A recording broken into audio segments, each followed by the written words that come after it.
이후에 이미 우리는 많은 사건이 검찰과 경찰 사이에 핑퐁을 거듭하며 공중으로 증발하는 현실을 보고 있습니다.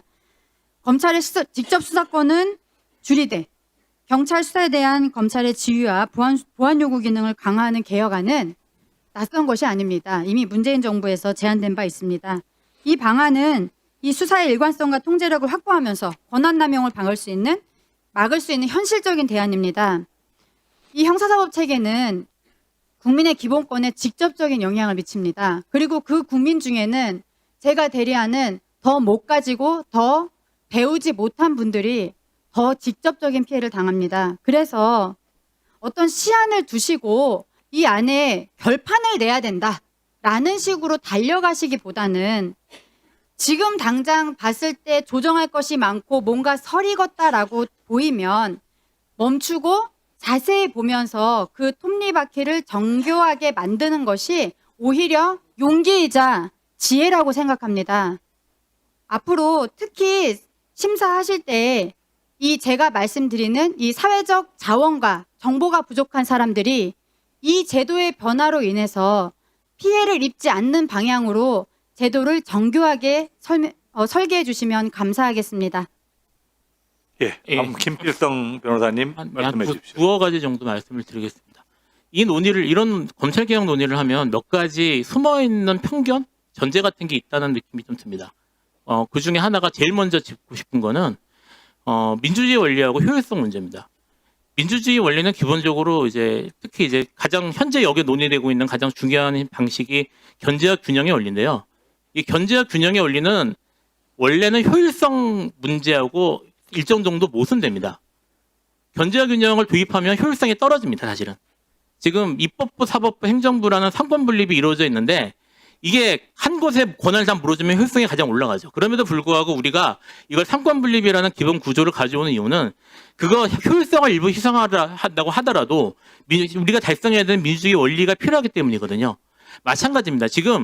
현재 효율성은 현재가 제일 나을 수 있어요. 검찰이 다 모든 권한을 갖고 다 자기 마음대로 다 할 수 있는 게 효율성은 제일 높을 수 있지만 그게 갖고 있는 민주주의 원리와 배치되는 문제들이 실제로 나타나고 있기 때문에 우리가 지금 민주주의 원리를 도입하려고 하는 거거든요.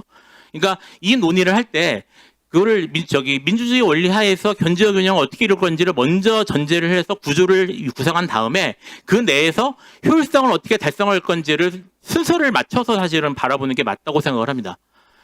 이거는 모든 국가 시스템 볼 때 동일하게 봐야 될 것 같고요. 하나 더 말씀을 드리면 지금 숨어있는 전제 중에 하나 뭐냐면 검찰에 대한 우위성입니다.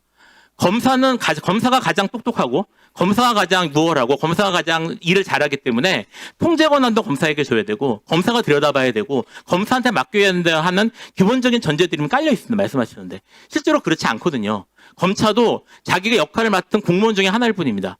이 수사 통제도 검사가 꼭 해야 되는 게 아니에요. 구조상 적절히 이루어질 수 있으면 되는 것이거든요. 검사의 우월성에 대한 그런 전제를 편견을 좀 벗었으면 좋겠습니다. 예, 한번 김정민 변호사님.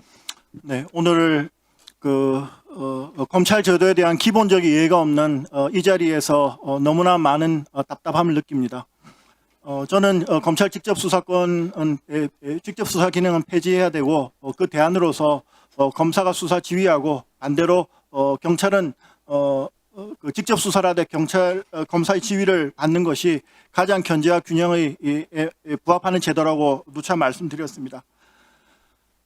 핵심은 지금 현재 거대 경찰 권력의 탄생입니다. 그 13만의 경찰 병력 그리고 방대한 정보군 경찰 거기다가 그 집권 정치 권력이 직접 국가수사위원회를 통제하는 중국식 공안 통치의 탄생을 이제 곧 눈앞에 두고 있는 것인가 하는 데 대해서 굉장히 자괴감을 금할 수 없습니다. 검찰 문제가 많았죠.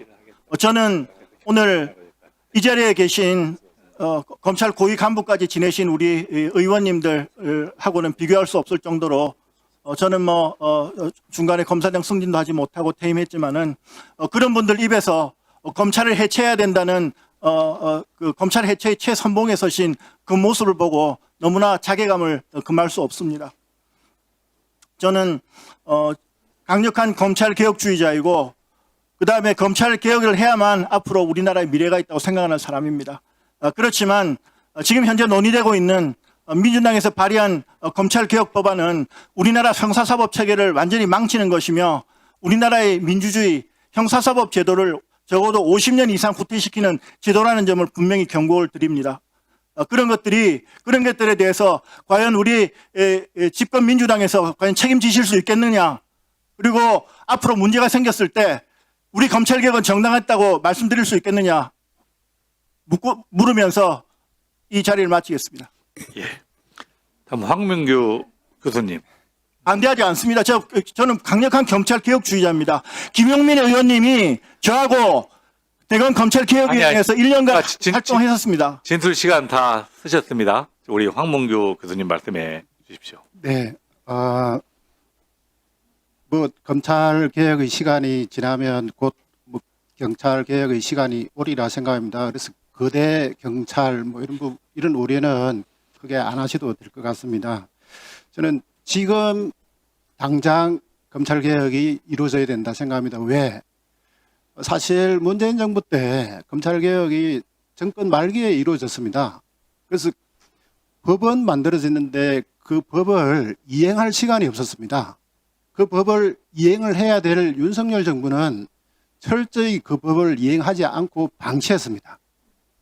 그러다 보니까 지금 아까 우리 김여원 변호사님께서 말씀하신 부작용이 생겨난 겁니다. 그 부작용을 발생하지 않게 하기 위해서는 지금 검찰 개혁을 하고 지금 그 법에 대해서 공감하고 있는 행정부가 그 법을 적극적으로 이행해야지만이 부작용이 최소화될 수 있다고 생각합니다. 감사합니다. 예, 수고하셨습니다. 다시 한번 참석해 주신 진술인들께 감사의 말씀을 드립니다. 이제 이석하셔도 되겠습니다.